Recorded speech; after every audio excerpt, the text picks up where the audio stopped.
I am very inspired by our organizers who are keeping us to time, and I don't want to let them down or break with this tradition. Good afternoon, everyone. My name is Rory Finnin. I'm professor of Ukrainian Studies at the University of Cambridge, and it is a great honor to be a chair for this panel on literature in contemporary Ukraine. As many of you know, culture, literature, poetry have been a key source of resilience in this war and a key factor in Ukraine's defense against Russian aggression. In the first days of the full-scale invasion in 2022, I think everyone on this panel and perhaps even here in this room received WhatsApp notifications with poetry between air raid alerts. I recall how the poetry in particular of Ukraine's generation of the 60ers, the Shishtisatniki, were circulated very frequently. So the poetry of Lena Kostenko, I remember, was being circulated on poems that weren't even her own. Vasil Simonenko as well, his defiant taunt to Soviet authorities. Where is your power, murderers of my people? Where is your strength? And then the poetry of Vasil Stus as well was read not only in trenches, but was circulated amongst so many communities across Ukraine. So literature was a salve, it was a beacon of resistance, and so we're going to discuss that today. And we have a really extraordinary panel of scholars, poets, and translators to help us navigate the critical significance of literature. So what we will do is I'll briefly introduce all of them, and then each of them will speak in turn, and after all the presentations, we'll field some questions from all of you, okay? With us is Daryna Gladun, who holds a master's degree in Ukrainian language and literature from Taras Shevchenko National University in Kyiv, and a Master of Arts in Liberal Studies from Dartmouth. Before the Russian full-scale invasion, she worked as a junior researcher at the Taras Hrihorovich Shevchenko Institute of Literature of the National Academy of Sciences of Ukraine. She's pursuing an MFA in creative writing here at Notre Dame. Daryna is the author of 5 Ukrainian language poetry collections, 13 articles in peer-reviewed journals about poetry performance in Ukraine, and she also co-founded the Poetry Performance Laboratory at the Creative Youth Seminar in Irpin. Tetiana Grebeniuk is a doctor of philology, professor, and currently a research fellow at the Imre Kertész Kolleg in Vienna, Germany, and a visiting professor at the University of Warsaw. She received her doctorate from the Shevchenko Institute of Literature, the National Academy of Sciences of Ukraine in Kyiv, and has worked at the Zaporizhia State University, the Zaporizhia State Medical and Pharmaceutical University. Tetiana has taught as a visiting professor at the Ukrainian Free University in Munich and at the University of Potsdam. She has been delivering educational lectures for a wide audience in Ukraine, Poland, Germany, and France. And she's the author of over 100 published works, including the monograph, Event in the System of Contemporary Ukrainian Fiction, Morphology, Semiotics, and Reception. Kinsella is a translator specializing in Ukrainian literature since 2012. Her diverse portfolio includes essays, poetry, monographs, film subtitles. She co-translated The Eccentric Days of Hope and Sorrow by Natalka Bielotsikevich, which was shortlisted for the 2022 Griffin Prize. Ali holds an MA in Slavic Studies from Columbia University, focusing on Eastern European history and literature. She is also, I'm very proud to say, a returned Peace Corps volunteer. She lived in Ukraine for nearly 5 years and resides in Chicago, where I was very pleased to know she occasionally works as a baker. Not for long. In 2024, she was awarded an NEA Translation Fellowship to translate Halina Kruk's poetry, and Halina is with us here. Really looking forward to this evening as well with her. Romandash is an award-winning journalist from Ukraine, the author of the book Women of Ukraine, Reportages from the War and Beyond, which was published by Ibidem Press in 2023. She has been recognized as a media freedom ambassador in Ukraine for her work in human rights and media, receiving prizes and accolades from Internews and the Council of Europe, among others. Romandash holds a Master of Global Affairs with a concentration in International Peace Studies from the University of Notre Dame's Keough School of Global Affairs, as well as a Master's in Media Communications from the Ukrainian Catholic University. So 2 institutions that are very important to this very conference. She works at the intersection of media, technology, and human rights, and is dedicated to fostering inclusivity in technology and advancing digital democracy to improve lives in developing democracy. So as you can see, 4 very distinguished speakers who have a lot to offer us in this perspective about literature and its role in contemporary Ukraine. So we're going to begin with Daryna, who will start us off with a presentation entitled Home Reimagined. Please, Daryna, the floor is yours. Please feel free. And I will, as I've warned my colleagues, keep everyone to time as best I can, and I will wildly gesticulate at the 5-minute mark. Oh, perfect. Thank you, Grant. I'm very honored to be here with you and to share my ongoing project of conceptualizing Bucha Poetry Group and working on the anthology of the group. And when I say I'm honored, that's clearly an understatement. I have started working on this project last fall when I joined Professor Romana Hack's and Peter Holland's class on Ukrainian poetry and drama during the wartime, taught here at Notre Dame. And it is a global classroom, so some students from UKU were also among the first who have heard of the project. So Bucha Poetry Group is an open-type community formed in the late 2010s by poets Olena Stepanenko, Sergei Prilutsky, Alexander Mozer, Oleg Kotsarev, Yulia Stachivska, myself, and Leszek Panasyuk. Later, Yaroslava Kotsareva joined the group. Well, she is the youngest one. Bucha Poetry Group doesn't discriminate, so she's 9 years old. Yeah, and we don't see here the youngest participant of the group, who is now at the ripe old age of 5. But he's gonna be there once his literary career is more established.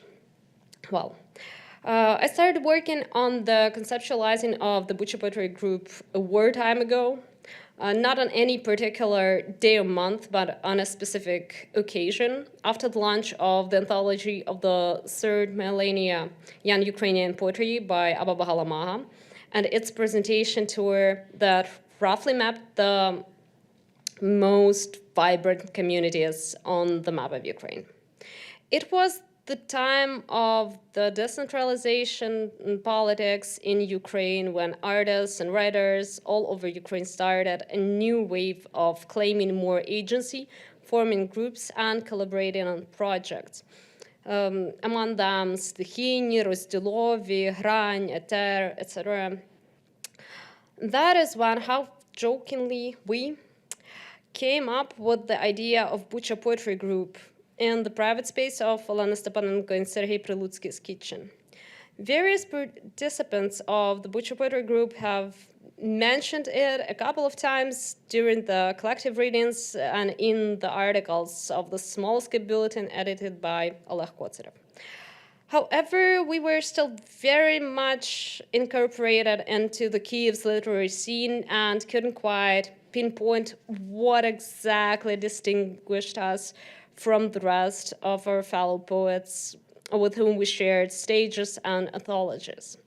Then on February 24, 2022, Russia started a full-scale invasion of Ukraine, burdening the citizens of Bucha with the amount of trauma none of us was ready to endure.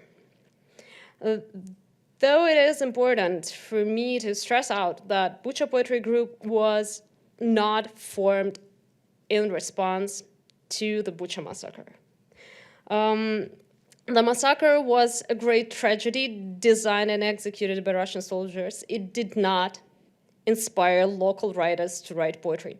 It forced us to choose either to use our poetry to remember or to forget. And it just so happened that we chose to remember. As Oseberg would have put it, poems of Bucha Poetry Group now are the scarring on the wounded body of Ukrainian culture. At the same time, Bucha Poetry Group was vocal and vibrant before the full-scale invasion. It would have been vocal and vibrant if the full-scale invasion never happened. It is still vocal and vibrant, though slightly more scattered around the globe. Conceptualizing the Bucha Poetry Group from an insider perspective, and I acknowledge my own limitations. Still, this is my way to reclaiming my belonging to my home community and resisting Putin's propaganda. One of the participants of the group is ethnically Russian. He is Alexander Mozer. Another is ethnically Belarusian, Sergei Prilutsky. They write and talk in their mother tongues. They lived in the basements of Bucha during the occupation, and they rationed food just like their fellow Ukrainians who stayed in town. They are respected in the community. However, in conversation with the Notre Dame students at the Ukrainian Poetry and Drama class, Sergei Prilutsky mentioned that it is vital at the moment to prioritize among all Ukrainian voices and Ukrainian experiences, which is why today I'm going to focus on the connection of hope and home in the upcoming book, Letters of the Alphabet Go to War by Leszek Panasyuk. Leszek Panasyuk is a Ukrainian writer, translator, and designer, member of Pan-Ukraine, who has recently joined 72nd Mechanized Brigade and is now serving his duty. He is the author of 4 poetry collections in Ukrainian, the winner of Small Skip Literary Prize. His poems have been translated into dozens of languages. Letters of the Alphabet Go to War, translated by Katy Ferris and Ilya Kaminsky, is going to be his first book published in English. I want to speak louder, even louder, so that the world can hear me, says Leszek in his interview to Ilya Kaminsky published in the Paris Review. The Letters of the Alphabet Go to War is the echo of his voice that American audience is going to hear this summer. Among seemingly chaotic Cyrillic letters on the cover, the word dim, I'm not sure if you can see it, but it is here.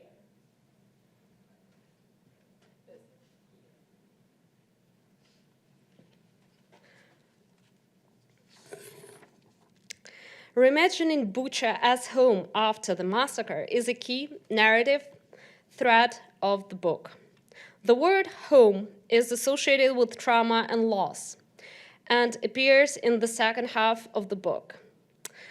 The book starts from the image of scattered around the backyard objects that belong to us: books, refrigerators. Leszek Panasyuk fled from Bucha on the first day of the full-scale invasion, so staying true to his personal experience, author excludes the I and the we from the location. The ruin is witnessed firsthand by our neighbors. The impossibility of the return home is emphasized by a short, dreamlike, catastrophic poem, Obeyed. One morning I woke up as a bomb and flew headlong home. There is no return home for Leszek. Home as a pre-war safe space he left doesn't exist anymore. It was violated by Russian soldiers and transformed into ruin. In his essay, The Shoe Full of Water, that splits the collection to before and after return to Bucha, Panasyuk writes, "Finally home. I step into the apartment and detonate a small anti-personal mine in the hallway. Our neighbors found a mine left behind inside his house sleepers. A fog clouds my vision, but in a moment it clears. I see that I have lost a leg. My heart pounds rapidly. I think how to stop bleeding, but then I see there is no blood. Somehow the wound's already healed. Relieved, I lean my back against the wall and search for prosthetics on my phone.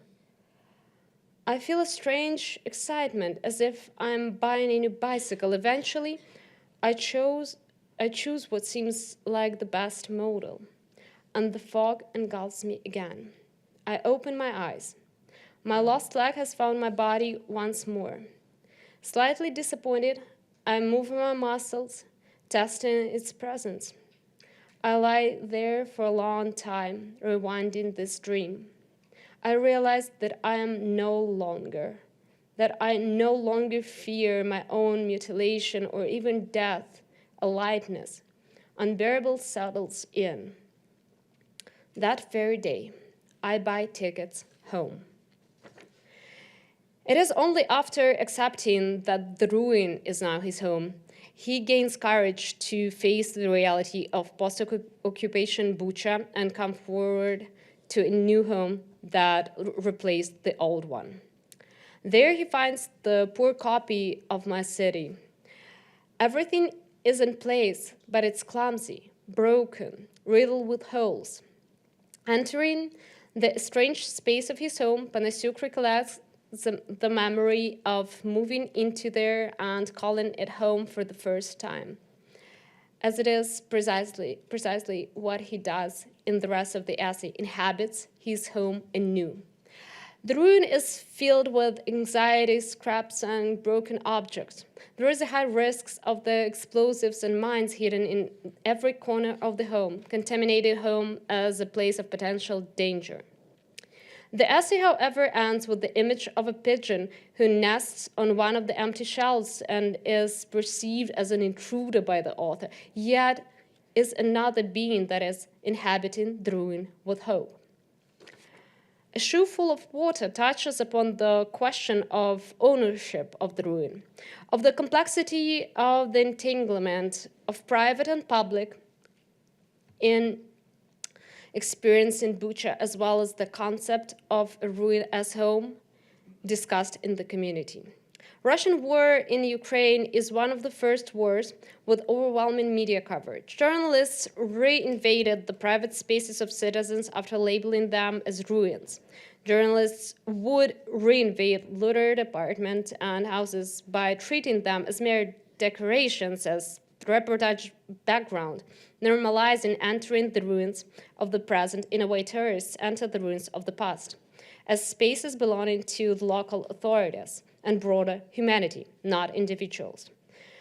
Through the media footage, a ruin of a private space is being forcefully transformed into a part of the public space and collective experience, which is an ambivalent act, as on the one hand, it adds to the credibility of the survivors' stories. On the other hand, for that to happen, numerous private spaces and experiences had to be made public to add a symbolic dimension to the name of the town I call home, and let it enter news, broadcasts, and history books in the aftermath of the great tragedy. Having no personal attachment to the objects in the violated space, journalists treated each of them as either debris or souvenir-like artifacts, stepping in them, adding another layer of distraction to the wound of the ruined home, or misplacing them, enlarging the wound of the violated private space caused by littering. Watching his apartment through the broken window filmed by 1+1 media reporter, Leszek Panasiuk saw, quote, ghost-like silhouettes of my laundry on the dry rack. Within seconds, footage of my socks and underwear entered a collective experience of the Russian war crimes. My private space stopped feeling private. At the same time, this act that is violating his privacy by journalists makes Leszek Panasiuk to confront the reality of his home that was turned to ruin, then to accept this ruin and put it into the hospital room of my country to further re-inhabit it. A Ukrainian word is ambushed through the broken window of the letter D. Other countries watch how letter E loses its head, how the roof of the letter M falls through. From this poem on, the most ordinary day begins with its troubles, unpaid electricity bills, and daily routines. Home doesn't feel safe yet, being constantly re-examined, as well as the memories connected to it. The lyrical hero of the poems learns to trust the home in you. Thank you.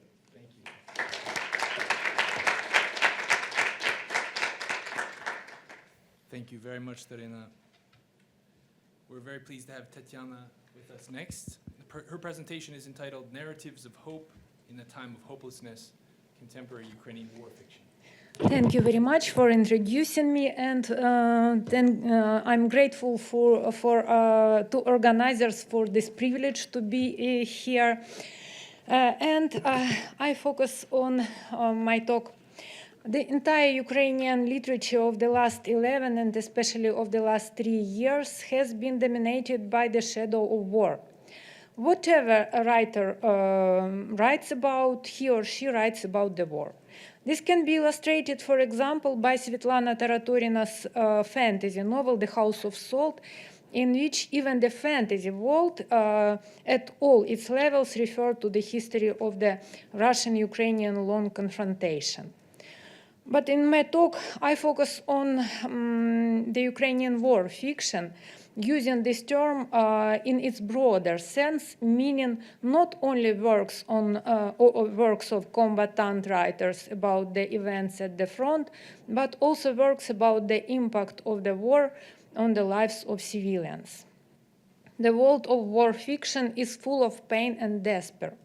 The pages of the most famous books are filled with reflections on threat and fear of death, injury, loss of loved ones, despair at the injustice and inhumanity of the enemy sections. Sometimes characters' expression of faith in a higher force and in the better future is aimed at reassuring and supporting others and strikes one with its seeming groundlessness, as if based on the Tertullian's principles credo quia absurdum est, I believe, because it is absurd. In a story from his collection Arabesques, Serhiy Zhadan articulates this absurdity through the words of the young chaplain who speaks to desperate soldier. I quote, "God is love, but there is also one place in him where there is no love. So it's not total love. No, it is. But there is one place where there is no love. And do you know where this place is? No." In Olena Pshenichna's novel Where the Sun Goes Down, the mother of a wounded soldier finds the strength to support his son in his despair. Mom, how to start believing again when there is no faith? We are alive as long as we believe so. And if we are still alive, then we have enough faith. But she herself is not sure of what she said. And the novel ends with, I quote, "She hides in her tiny mother's shell." However, the essence of literature is to become a source of inspiration for the reader. Literature of pure despair would not be read in a world of pure despair. So the questions are, how does the Ukrainian war prose cope with the pain and despair that fill its page? And what exactly in these texts give us at least a shred of hope and inspiration? As a framework for the search for an answer to these questions, I will use the concept of metamodernism, which is considered to be the dominant worldview and aesthetic trend after the loss of its dominant position by postmodernism, with its cynicism, distrust of universal values, and taboo on empathy and sincerity. For lack of time, I will not delve into the theoretical foundations of metamodernist studies. I have outlined my vision of the specific of Ukrainian metamodernism in 3 published articles, and I continue to work on this issue. I will only mention the fundamental features of metamodernism, 2 of which relate to the nature of hope in contemporary war fiction. based on works by Timotheus Vermeulen, Robin van den Acker, Alison Gibbons, Greg Dember, and Linda Ciriello. I include in these features oscillation or hesitation between options, empathic reflexivity, ironicity, return on meta-narratives, attention to the influence of media on identity construction, the need for we, and cautious optimism, etc.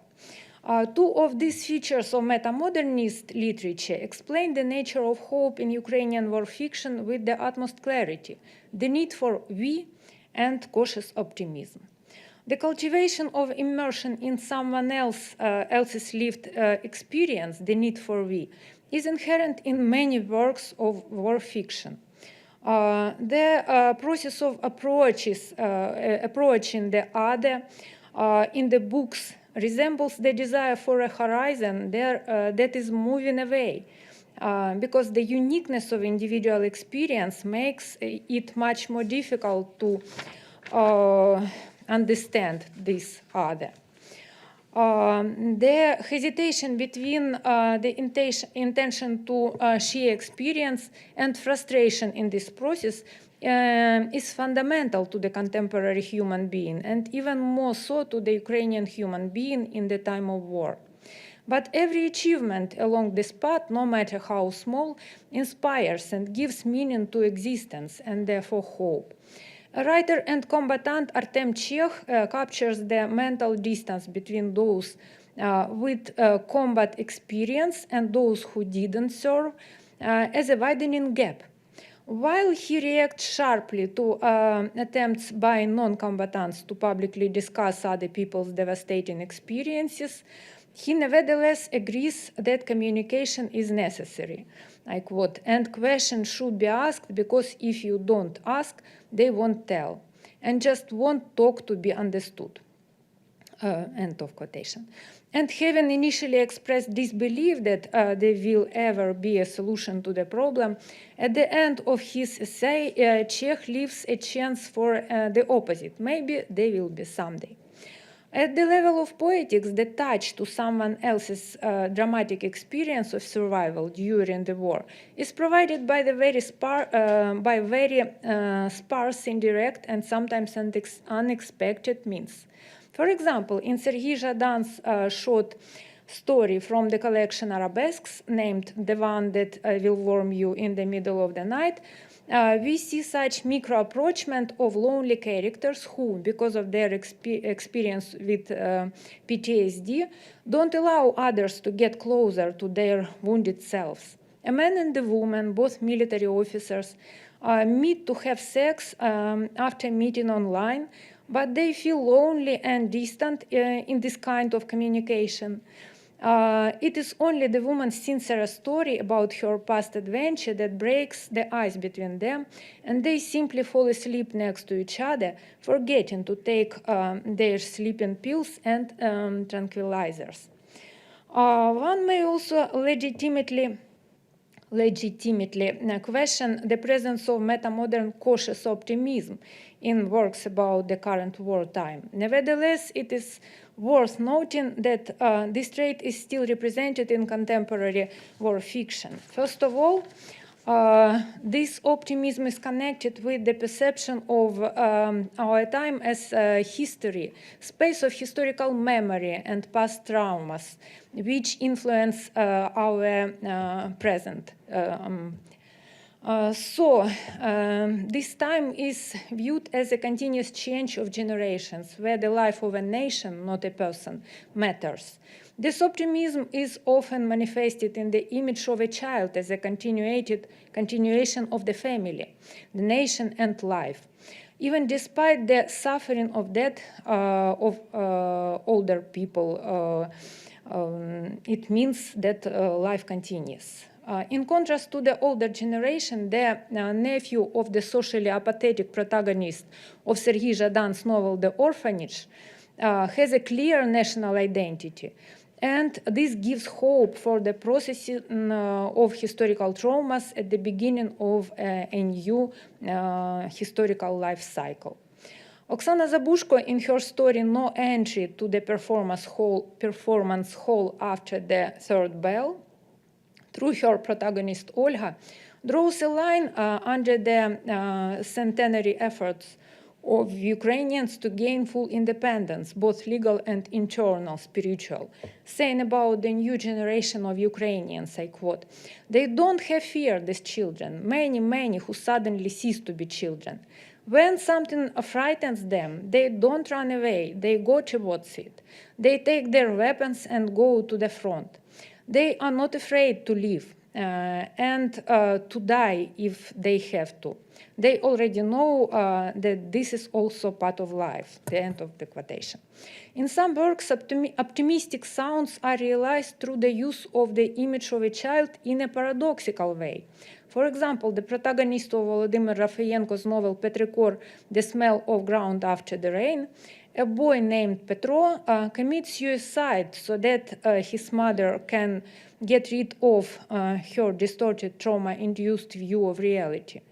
His proclamation of the thesis, war is a time when children die so that their parents may live, and the use of the image of a bird in the final scene with which Petro is compared, nevertheless gives the work certain mythopoetics meanings that allow us to see a certain potential for hope in the tragic situation.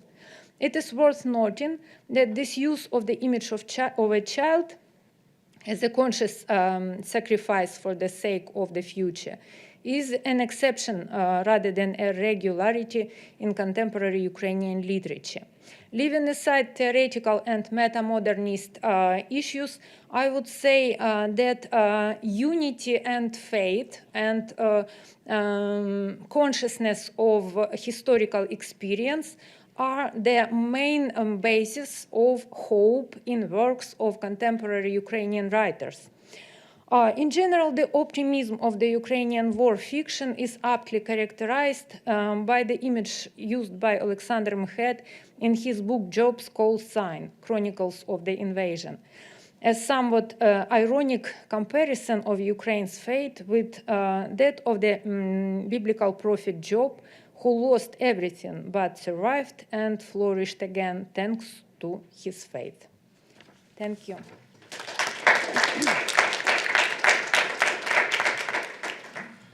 From a discussion of representations of children in wartime fiction, we now proceed to a presentation about children's literature. And here we welcome our colleague, Ali Kinsella, please. Thank you. Thank you to the Nanovic Institute, University of Notre Dame, and all of you for being here. I should mention, I am a translator. I'm not really an academic, but I follow the Ukrainian book market very closely, and I also have a toddler, so I am an avid reader of children's literature in many languages. And this is going to sort of be a survey of the current state of Ukrainian literature, specifically in regards to the war. Ababa Halamaha was the first independent Ukrainian publisher. It was founded in 1992, and in 1995, it was founded by Ivan Malkovich, Ukrainian poet. In 1985, he sold the first book to the Western market, the first license for Ukrainian translation. It was Kotek Tapivnik, and it was printed by Knopf, and I only learned this yesterday. And then in 2022, he published Harry Potter, and that just set them up, and it was, as it's been explained to me, it was an incredible coup, because the Ukrainian version came out before the Russian version, and it shifted a whole generation of young readers into Ukrainian literature. The green, I assume, goes forward. Видавництво Старого Лева was founded in Lviv in late 2001, and they really only published children's literature until 2013. I will say that I work fairly closely with this publishing house, and so a lot of my information comes from them. And also their books are very easy to buy because they ship internationally, and they now also ship other publishers' books. So there's going to be a bit of a, my presentation will be skewed toward their publications, but oh well. Kniharnia was founded in 2007, and it currently has 62 shops in Ukraine. They sort of revolutionized book selling in Ukraine. They offered free Wi-Fi. They had places where you could sit and read. They offered, and they still do, lots of book presentations and author talks. And I think that there are some things you could say, complaints you could make, but they have been exceedingly important. Okay, a lot of this information comes from Ivan Fedechko, the international rights manager at VSL. So he explained to me that since the Revolution of Dignity, book publishing has just boomed in Ukraine, especially children's book publishing. And we entered in 2014, Kniharnia Ye entered a new phase where they were starting to really focus on what we would call picture books. Before that in Ukraine, there were a lot of board books, there were a lot of fairy tales, often printed on very cheap paper. And one very important duo in Ukraine is called Agravka Studio. It's Romana Romanishin and Andrei Lasiev, and this is their, this is Rybka by Ivan Franko, and this is their design. Just gives you, there's this vertical page, it's very cute. They also have, this is another book of theirs, Poppy Seed and something, I can't remember. This is an early Study Lev book, and this is available in English. This is just going to give you a sense of what they do. They are getting a lot of international recognition, and they actually have 4 books translated into English, I believe. This is one of the first books that I fell in love with in Ukraine, Zubr Shukay Hnizdo. Very sweet, it was out of print for a long time, but it has been, I think, Study Lev saw the light, and they brought it back, so it's pretty easy to get now. Not available in English, but the Zuber decides that he's also going to try hibernating for the winter. Doesn't go well. This is a very cute book, Poshtar. I actually saw it translated into French. It's not available in English, but this woman has written a couple very sweet books. I'm giving you examples of the different types of illustrations, right? There's a lot of time and effort is put into making them very pretty and appealing. They are not computer generated. I mean, obviously computers are used, but they're not these like really happy cartoons, which though those still exist. And then we also have a lot of books by Alexander Shatokhin, and he has had 3 books published. This one, I actually got at the library, so you can get it in English and you can read it for free, which is not what I'm promoting, but the irony is this is a book with no words, so, but it is available. And these are published by Red Comet Press, which currently has the distinction of being the press that has published the most Ukrainian books in English, at least children's books. And those are Shatokhin. These are 2 books by Agravka that came up with Chronicle books. They're both translated by Vitaly Chernetsky. And so as Ukrainian authors travel more internationally and attend more festivals, more people are buying their books, and they're translated into more languages. We also have new developments in Ukraine. So these 2 books are sort of like science-y. They're very cute. They definitely appeal to parents, and they teach you about like the mechanics of sound and the ear and how your eye works and things like that. Ukraine now publishes a lot of comics. So this is a comic about Roman Shukhevich. I have not read it, don't know anything about it, but it's from this new UA Comics publisher, which apparently is also booming. Study Lev has had their books translated into 45 languages in 55 countries, most recently into Faroese, and apparently a book will be coming out in Romandash soon. Most of these translations happen into neighboring countries where like closely related languages. Czech, Polish, and Slovak each have over 30 volumes translated, children's books specifically.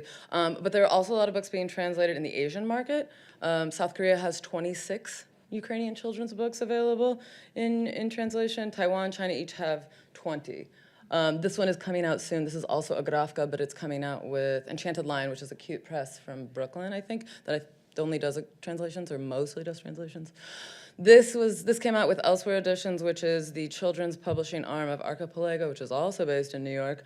And it was translated by Boris Draliuk, who's famous Ukrainian, and Jennifer Croft, who's famous Polish translator of Polish. And this was on the New York Times bestsellers list, best children's book, not bestsellers, but a curated selection, along with this one for 2023.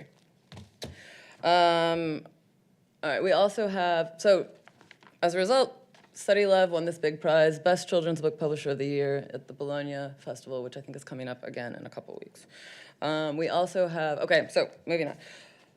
in the United States, we have like maybe 15 books available, much I've already shown you, some older ones, and some that I'm forgetting because I left the list over there. But since the full-scale invasion, children's publishing has sort of not collapsed, but its sales have plummeted in Ukraine.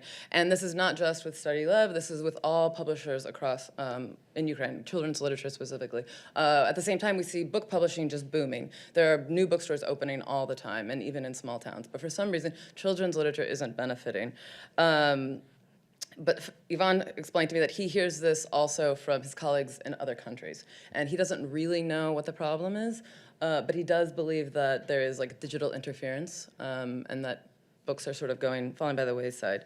But this is one of the books I will be talking about. This is Dubochuk. Just wanted to show that like the illustrations are beautiful. The paper is nice. I brought a bunch of books for people to look at later. Okay, how much time do I have? You have 6 minutes. Okay. So I think that I wanted to say that it feels sort of inauthentic to talk about children's literature and talking about by talking about the United States, right? I don't want to talk about writing books that will sell or like writing for an international market, but we are in the United States, and if one of our goals is to get people to know more about Ukraine, like we have to talk about this.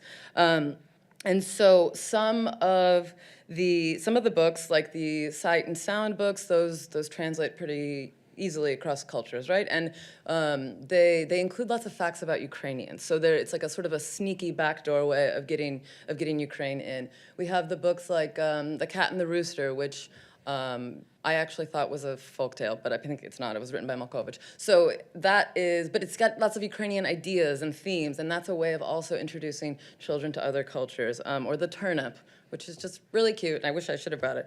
But the story of the war is not really translating well. And the main reason is because we don't want to talk to children who aren't living in a war about war. And I know this because most of these books I bought for this presentation because I wasn't buying them for my daughter because I don't want to read them to her. And so the books that have been written about the war, and there are many more than I was able to read, many more than I was able to get my hands on. Because of the sense of urgency, especially in the early months, I think lots of things are being published and not necessarily vetted. And then also you have the opposite aspect of publishing, which is that it can take a long time to publish a book, and so things can change quickly. But books that I found generally divided into two categories, and those were books that address the brutal reality of war and those that did not. And it seems like the brutal books are for Ukrainian children, unfortunately. And the ones that are not are for export, right? But those books are missing something. There's some aspect of inauthenticity. I will also mention, because you probably heard my voice quiver, that I cried a lot when reading these books.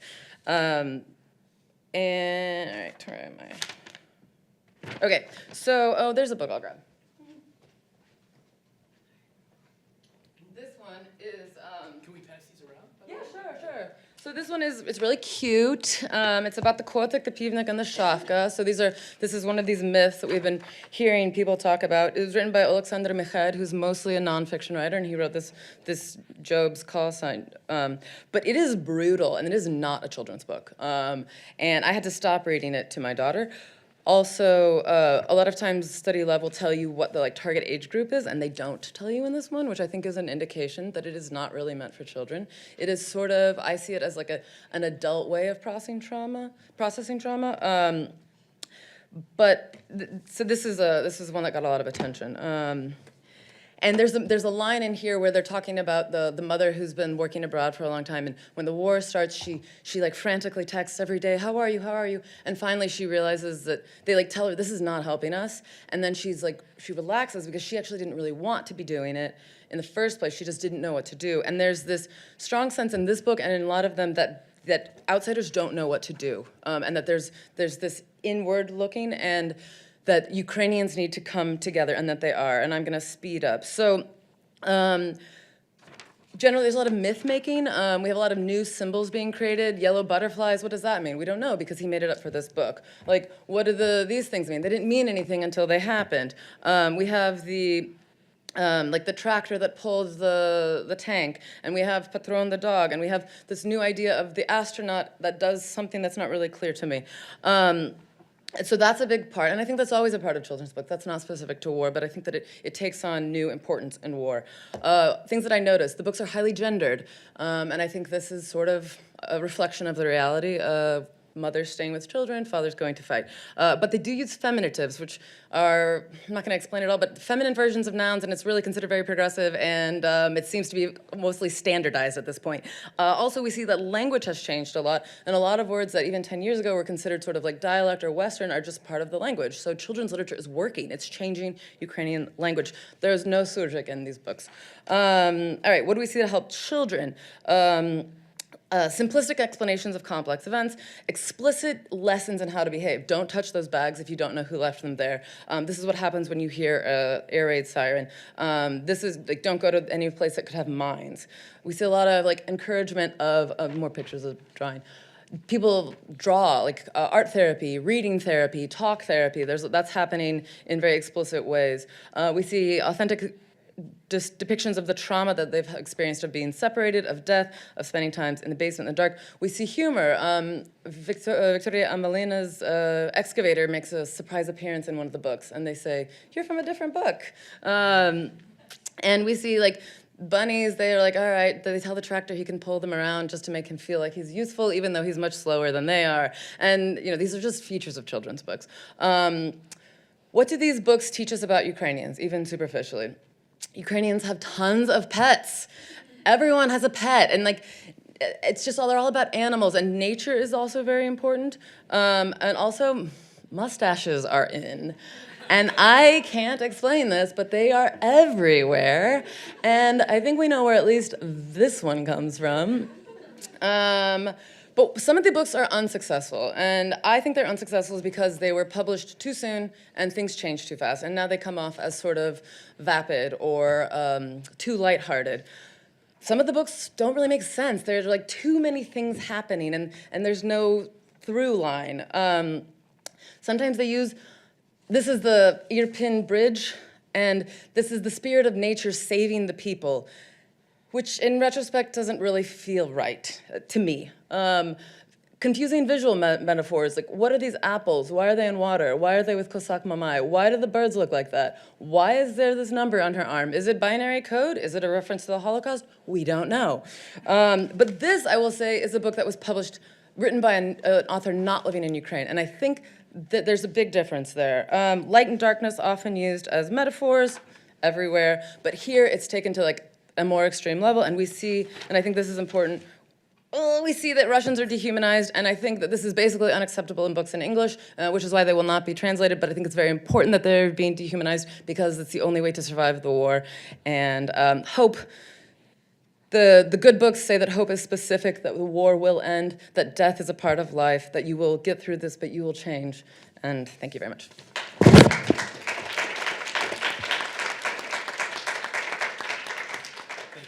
Thank you so much, Ali. Not only giving us a view to children's literature, but also letting us touch the books themselves and see the images, and at the same time have a sense of the broader context of the book market. And now we are very pleased to have Anna offer us her presentation, which is entitled Ukraine's Contemporary Literature After the 2022 Russian Invasion, a Powerful Message of Hope Amid Adversity. Welcome, Anna. Thank you. It's very nice to be standing. I was sitting in the corner, and I thought I'm going to break my neck just looking at the beautiful visuals that you were showing just a second ago. My presentation says hope. It says that I'm going to be talking about literature of Ukraine after 2022, but there's also going to be a lot of sadness because hope usually becomes much more important when there is a lot of tragedy, when there is a lot of sadness, and when we are almost losing that hope. And my conversation about Ukraine's literature after 2022 wouldn't be authentic, wouldn't be possible without mentioning the people who were creating Ukrainian literature and who are still creating it in some way, but who are unfortunately no longer with us. Only a few days ago, on March 3rd, the world celebrated International Writers' Day. And as of today, there have been at least 235 Ukrainian writers who were killed after the start of the full-scale Russian invasion. So those people were killed in action as soldiers, they were killed as volunteers, they were killed in their homes as civilians across Ukraine. If you want to know more about these writers and also people of culture, I encourage you to check this website. It's a joint project between Pan-Ukraine and the Ukrainians media. It has a Ukrainian version, it has an English version, and I was part of this project writing about the people who were killed by Russia. The way I started working on this project was very difficult for me. So just very briefly, I'm a journalist. What I do for a living is that I talk to people, I ask them questions, often uncomfortable. And it's fine if you're an investigative journalist and you ask people you generally dislike, potentially corrupt politician, uncomfortable questions. You don't really care about hurting their feelings. But after the full-scale invasion, my job made me ask a lot of uncomfortable questions. People who lived through trauma, people who survived occupation, people who lived through a lot of really terrible things. And now part of my job is talking to people who lost somebody they loved very much. And this is an example. I was talking to the widow, although she doesn't like this word. I was talking to a wife of a Ukrainian author, Oleksandr Menshov, who, after surviving occupation of Kherson, after fleeing Kherson while it was still occupied, came into Ukraine-controlled territories, volunteered for the Ukrainian Armed Forces, and was serving in the eastern direction. And in 2023, he was killed in action. So in many ways, Ukrainian literature right now is discovering people who, unfortunately, have already been killed. So you learn of amazing authors, of amazing poets, of just great people of culture when it's unfortunately too late. You can no longer talk to them. And Ukrainian literature right now, Ukrainian publishing right now, is very often publishing the books of the people who are no longer able to write any more books. The story of Oleksandr Menshov was really personal to me for many different reasons. My dad is also in the Ukrainian Armed Forces, so talking to people in many ways linked to Ukrainian Armed Forces is difficult, it's personal. But another reason was that Oleksandr, before joining the army, he actually managed to write a book. It's memoirs of him living under Russian occupation in Kherson. And that book was published 2 weeks after Oleksandr was killed in action. So we actually never get to hold his book in his arms, but he saw the digital version of that book, and it was very dear to him. His wife said that he was talking about it all the time, even when he was in trenches. He didn't have a lot of internet access. He was just super passionate about it. I read this book, and this is one of the most positive, one of the most hopeful books you could ever imagine, especially taking into consideration that it was written under Kherson occupation. And this book, Myself, Fox, and Occupation, it actually talks about his life, him, his wife, their 2 children, and their cat, Fox. The cat has red fur, that's why it was called Fox. And actually, when the family managed to flee Kherson, they also rescued the cat with them. And it's a very positive book because basically he's laughing at Russians, he's laughing at occupation, he's very hopeful that Ukrainians are going to be coming soon. Every missile, every bomb that he hears around Kherson, in vicinity of Kherson, he hopes that it's Ukrainian armed forces. And you know, we read it now once Kherson is liberated and once the strikes take place like against the city every day. But back then, it was a very different reality because on one hand, Kherson wasn't being bombed all the time because the Russians were occupying it. On the other hand, people were actually hoping for the bombing because they thought this is the Ukrainians. These are our guys coming. So this is one of those messages of hope that he managed to send to us, the readers. And unfortunately, we discover his writing after he was killed. This is another example. Victoria Amelina was a friend. She was a Ukrainian author. She was writing a lot of children's books, and then she switched to adult books. She was also killed by a Russian strike in Kramatorsk. Before her murder, she published this magnificent article that I encourage you to read, and it's basically talking about why Russian manuscripts don't burn, but Ukrainian manuscripts burn all too well. It's talking how while the West is still discussing, should we cancel Russian literature, should we not cancel Russian literature, for Russian, this is really not an issue because they are canceling Ukrainian literature quite physically by targeting the authors, by targeting the writers, and so on. So the Western privilege to discuss what to cancel, what not to cancel, Ukrainians don't have that privilege. Ukrainians are just dying out as authors, as people of culture. And I encourage you to read this because you can see a lot of parallels between Ukrainian literature right now, as there is a big demand for what Ukrainian writers have to say, how they reflect on the current war, and what was happening exactly 100 years ago when Ukrainian literature was also experiencing a boom, so-called Red Renaissance. And we all know what happened to all of these talented writers. So 85% of them were killed by the Soviet regime. Over this summer, I myself got to work a little bit on the stories of hope or stories of resilience about Ukrainian culture. So together, again, with PEN Ukraine and also English PEN, I got to interview Ukrainian people of culture. So it's not just writers, it's also musicians, archaeologists, historians, and so on, to ask them, how are you doing? How are you surviving, and how is, through your work, how are you making Ukrainian culture survive all of this through your work?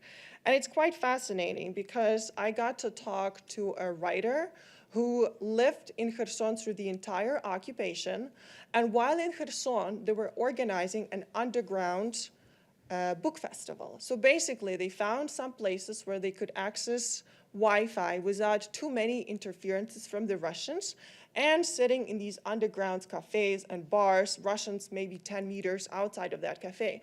They're basically launching a book festival where they were criticizing Russians, making fun of Russians, and basically doing everything for what Russians, if they found out, would have easily killed them.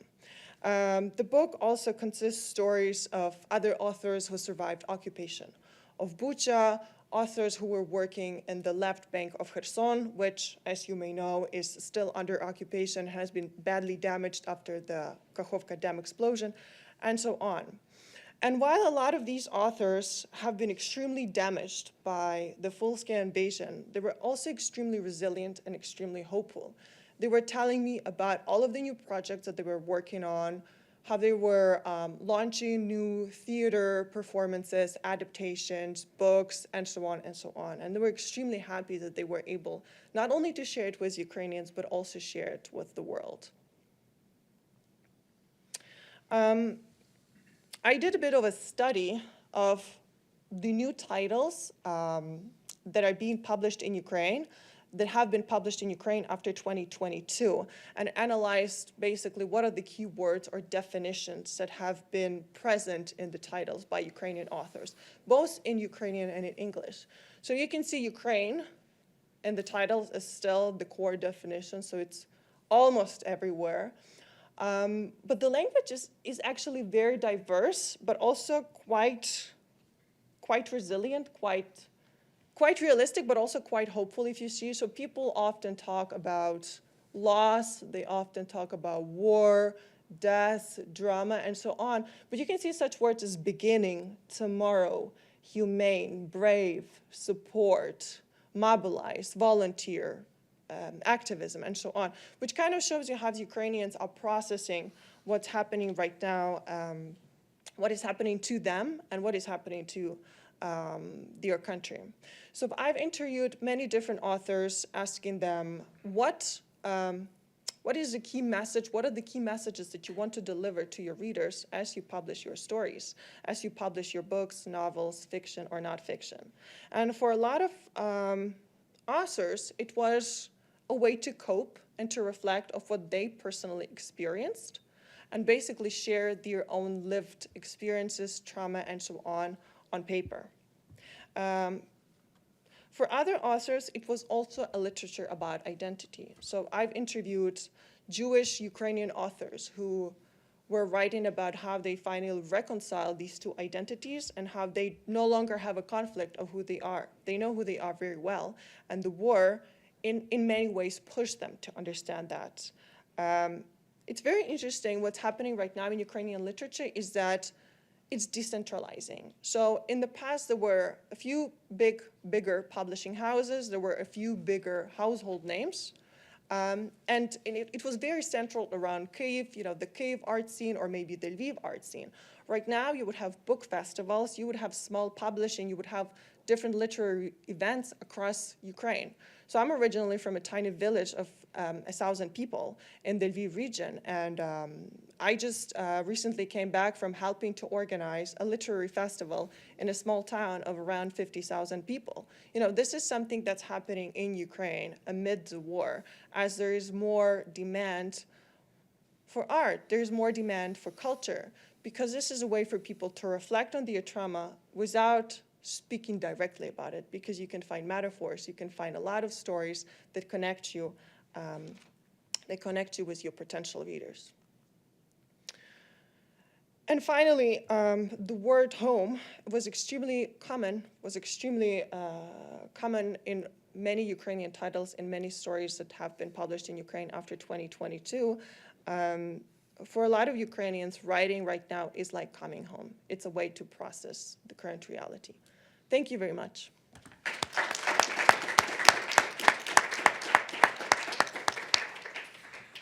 Thank you so much, Anna. I'd like to thank the entire panel for their thought-provocative and searching presentations, and also keeping to time so that we can have 13 minutes for conversation. I was struck recently in Kyiv for the Knizhkovy Arsenal when I got out of Pecherske station and I saw a line that stretched down the street for a mile. And it just showed that in the midst of the war, how important literature is and how important it is that people read it and read it together, which is a very beautiful thing. So we have a question at the back. Thank you. Thanks, Clemens. Hello, everyone. Thank you very much for presenting, for sharing your knowledge. It was very interesting. I do have two questions, one for Ali and one general for everyone. So the first question is to Ali. What do you think are the reasons why there are on American market just 15 books of Ukrainian books, and how we can address those reasons why? And the second question is general for everyone. How do you think we can promote Ukrainian literature in America? And also, for example, in my university, I'm from Brandeis University, we don't have in library no books on Ukrainian, but there's a big department of Russians. And how do you think we can address that? Thank you very much. Are these on? Thank you. You answered the question. It's because of Russia. I mean, Russian studies just dominates, and Ukraine doesn't exist, and that's just. It's hard to believe, but there's a trickle-down effect, right? So if people didn't teach Dostoevsky in universities, children wouldn't read, Russian books that are translated into English, because the presence in the university establishes it as a real literature and a real culture that counts, and it takes a while. It doesn't happen overnight, right? It might take a couple decades. I don't know what the stats on this are, but it's Russia since the 1917 revolution, right? When Russian studies became established in the West, we believed that it counts as a big literature in a large country, and so because we're seeing it happen with Ukraine somewhat belatedly, although it happened earlier in Canada, and then we have the Harvard Ukrainian Research Institute, but they've been working very hard, and it's just like a drop in the ocean. I think it's going to take a long time. So much has been said about this, right? Olesya Khromanchuk said that Ukrainians aren't trusted as narrators. Like, we can't believe Ukrainians, so why would we think that their literature is biased? But my answer to what to do is just to keep plodding along and translating one book at a time. I don't know. Buy the books. Request that your libraries buy the books. Don't buy books from Russia. Who would like to take this question about promoting Ukrainian literature? Daryna, please, first. Yeah, I would like to address the question about the library not having books. There's a lot you can do. I'm speaking from the student's perspective. So as a student of, as an alumni of Dartmouth College and as a student of the University of Notre Dame, I can attest that there is a librarian whose duty it is to fulfill students' requests. So when I saw that Dartmouth College Library, Barry Baker Library, lacked certain items, I made a request. And that's how those items came into library. And when I came to the University of Notre Dame, I hoped for better, and I found much better, because Hesburgh Library has some unique first prints of the 1920s, 1930s exile literature in Ukrainian language. It also has a decent amount of translations. However, unfortunately for all of you, a lot of those books are at my place right now because I'm reading them. But there is a lot you can do. So initiating the demand for Ukrainian books on your positions, that's one of the ways. Very good advice. Make requests of librarians. Tetiana, please. Yes, I would say that actually we are on the right way, because Ukrainians present literature more active, and we are in focus of attention, and sometimes in international communities, I tell about interesting books, just written or classical books, and I hear the question, is it translated into English, German, Polish, and so on? And I know that no, not translated. So this is, I suppose this is not only contemporary problem, this is problem in general. We need more translators who are proficient in Ukrainian as well as in the language of targeted language. And this is urgent problem. We need more and more and more these people. And of course, we should fight for markets with cultural activities. It's a really good point, and it's important to note the new program that's been developed out of Harvard, the Translating Ukraine Initiative, which is about professionalizing and translation from Ukrainian into various languages, and to bring translators together to share best practices, which is a wonderful first step, and it usually comes down to resources. Before we go to this question, Anna, do you have anything to contribute on the question of promoting? Okay, great.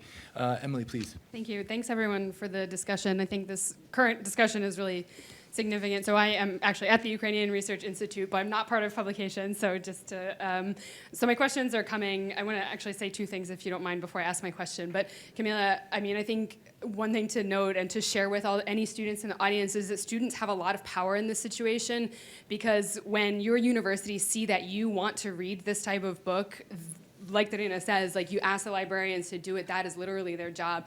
And then I think student demand will also help influence faculty to then add Ukrainian books to their syllabi.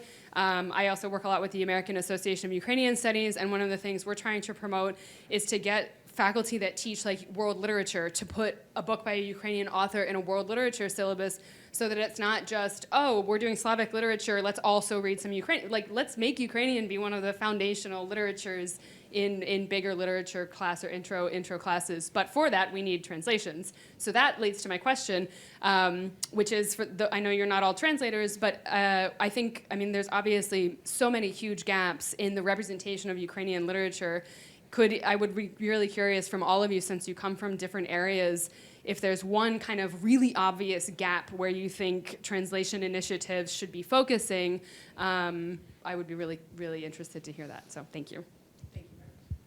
Would anyone like to tackle that in terms of gaps of books from Ukrainian that are, let's say, absent in English? Daryna?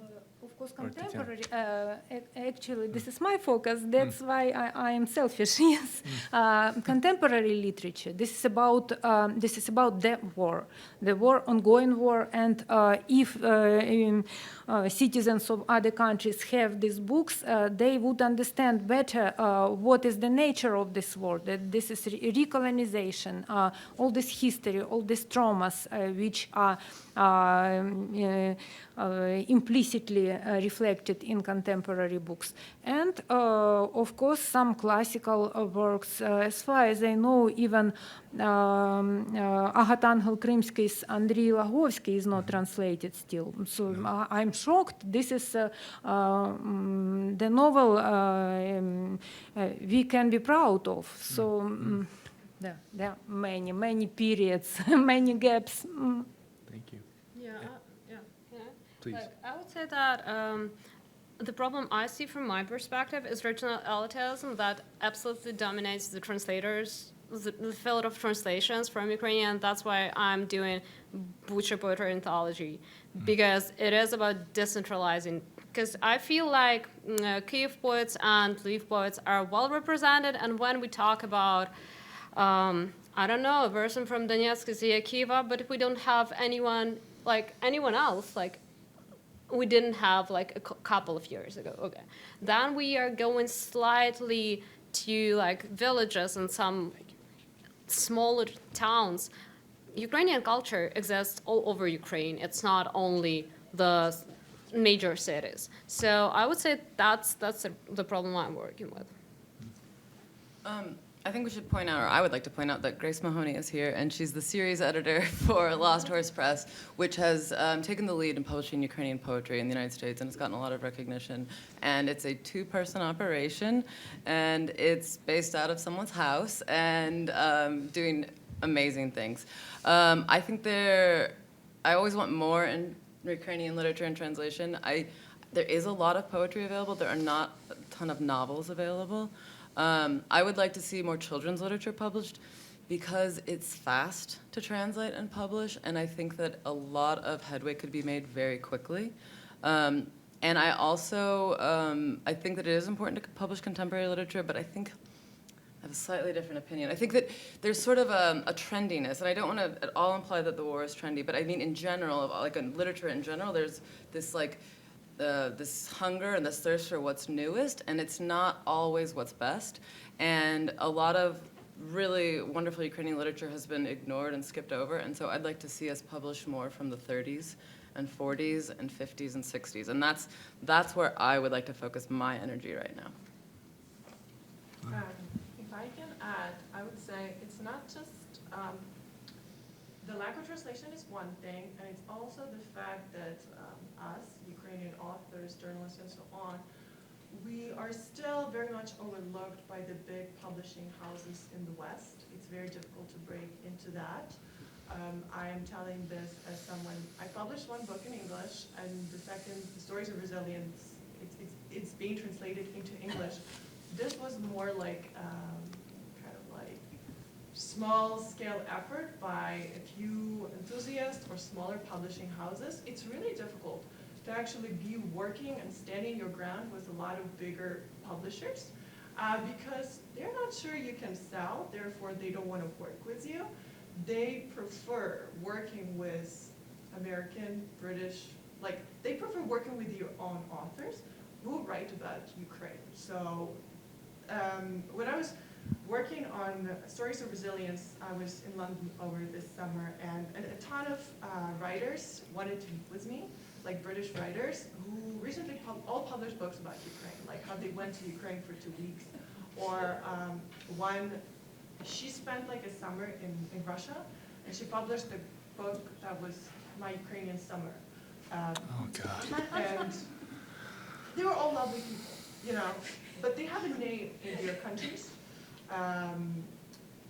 So the publishers prefer them. You know, I was at The Guardian, and, you know, I was talking to them. They were like, yeah, we would love to have your stories, but, you know, we have our own in-house writers. So, you know, of course, we would rather pay them and work with them because, you know, they're our own staff and so on. And the same goes for publishers. And I think they also think that because most Ukrainians are not native speakers. It would be difficult to find good translation, and it's just complicated. So I would also say that there's interest on Ukraine, on literature about Ukraine, but not necessarily literature by Ukrainians. And I think that's a big issue, how we, as Ukrainians, we often don't know how to pitch ourselves, and we don't have the context, and it's a big problem. I'd like to thank Anna for that last comment. It's very important, all our panelists, and to recommend all of you to, if you haven't heard it already, there's a wonderful new podcast that's actually hosted by Olesya Chromeichuk and William Blacker, a wonderful translator and scholar in the UK, called The Ukraine Shelf. And it addresses this very issue. What are the spaces on our shelves that could be filled with Ukrainian literature that need to be translated, need to be consumed and read, and hopefully we can keep this conversation going. I'd like to thank all of you for your attention. Would you please join me in thanking our panelists today?